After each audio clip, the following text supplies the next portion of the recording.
লাঠি পিড়িতে লাঠি লাঠি ভেঙে যায়। মানে অমানসিক নির্যাতন করা হইতো স্যার। আমার যদি শরীর না দেখলে বুঝতে পারবেন না। বাবা তোকে পায়ে ধরছি, তোর আবার পুকুরে পিনেছিল, আমি টাকা দিব গুছাইয়া। আমাদের 3 মাফিয়ার কাছে আরো 4 ঘন্টা শুনলেন আরো 4 ঘন্টা, এটা কোনো কথা?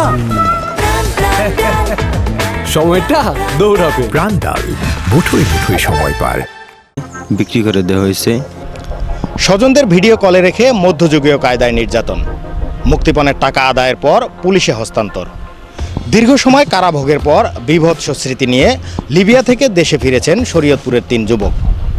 মাফিয়া চক্রের নির্যাতনের ক্ষতচিহ্ন নিয়ে চিকিৎসা নিচ্ছেন হাসপাতালে। আমার পোলারে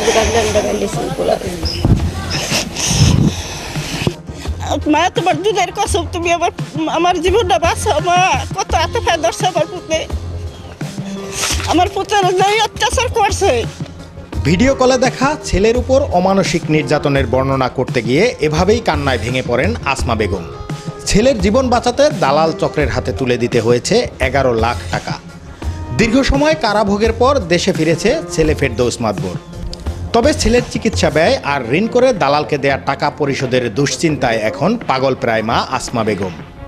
লোন উড়াইছি কিস্তির, আবার ওই যে না এই আত্মীয় স্বজনে হাসে জীবন বাঁচানোর লেগে হাসে অনেকটা হারিয়ে নিয়ে গেছি আমি, সবাই করে দিছে। এখন আমার যে বাড়িটা আছে বেচলে আমার 3 বাচ্চা দিল, আমার হারবো না। 30 নভেম্বর দেশে ফিরেছে ফেরদৌস মাদবর। তবে শরীরের বিভিন্ন স্থানে নির্যাতনের ক্ষতচিহ্ন নিয়ে ঠিকমতো হাঁটতে পারে না সে। জানালেন গেম ঘরে নিজের উপর চলা অমানসিক নির্যাতনের কথা।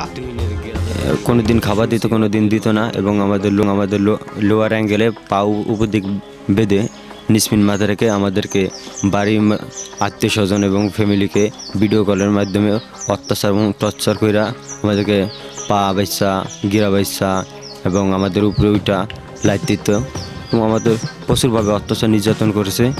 ফেরদৌসের মতো ইটালি যাওয়ার স্বপ্ন নিয়ে স্থানীয় দালাল হাবিবুলের মাধ্যমে 2022 সালের মার্চে লিবিয়া পাড়ি জমায় আল আমিন ও রাকিব। দীর্ঘ 3 মাস গেম ঘরে আটকে রেখে করা হয় ভয়াবহ নির্যাতন।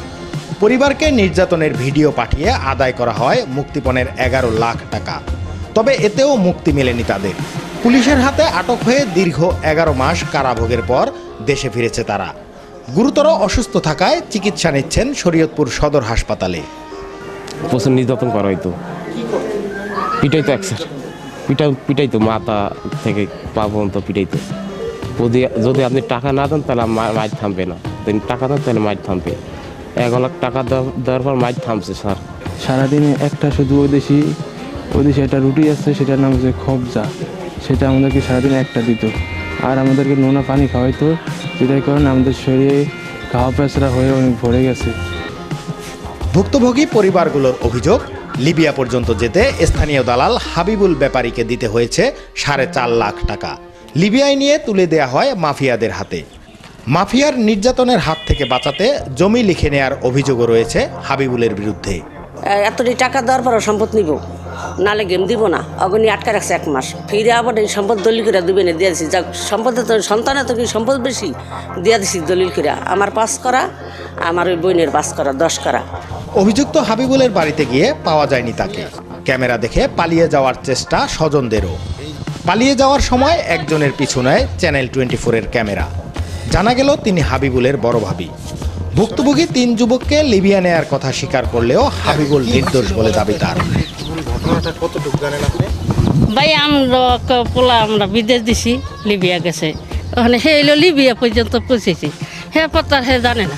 এই জিনিসটা তো অবৈধ, এই যে বাংলাদেশ থেকে এইভাবে মানুষ পাঠানো অবৈধ। তো এই অবৈধ কাজ তো আরো পাঠাইছে, এরকম তো কোনো লোক ধরা খায় নাই, মানে এটা হইলো হ্যাঁ গো ভাগ্য। 2022 সালের 6 নভেম্বর হাবিবুল সহ 3 জনকে আসামি করে পালং মডেল থানায় মামলা করে ভুক্তভোগীর পরিবার। তদন্ত শেষে দ্রুত সময়ের মধ্যে আদালতে অভিযোগপত্র দেওয়ার কথা জানিয়েছে পুলিশ। লিগ আদালতে আমরা তাদের জবানবন্দি রেকর্ড করেছি এবং তারা তাদের জীবন বৃত্তান্ত কীভাবে বিস্তারিত বর্ণনা সেখানে তারা দিয়েছে। তো মামলাটার তদন্ত শেষ পর্যায়ে আমরা শীঘ্রই মামলাটার অভিযোগপত্র লিগ আদালতে দাখিল করবে বলে আশা করছি। মানব পাচার বন্ধে দেশে সক্রিয় পাচারকারী চক্রের সদস্যদের চিহ্নিত করে দ্রুত বিচারের আওতায় আনার দাবি ভুক্তভোগীদের। নুরুল আমিন রবিন, চ্যানেল 24, শরীয়তপুর।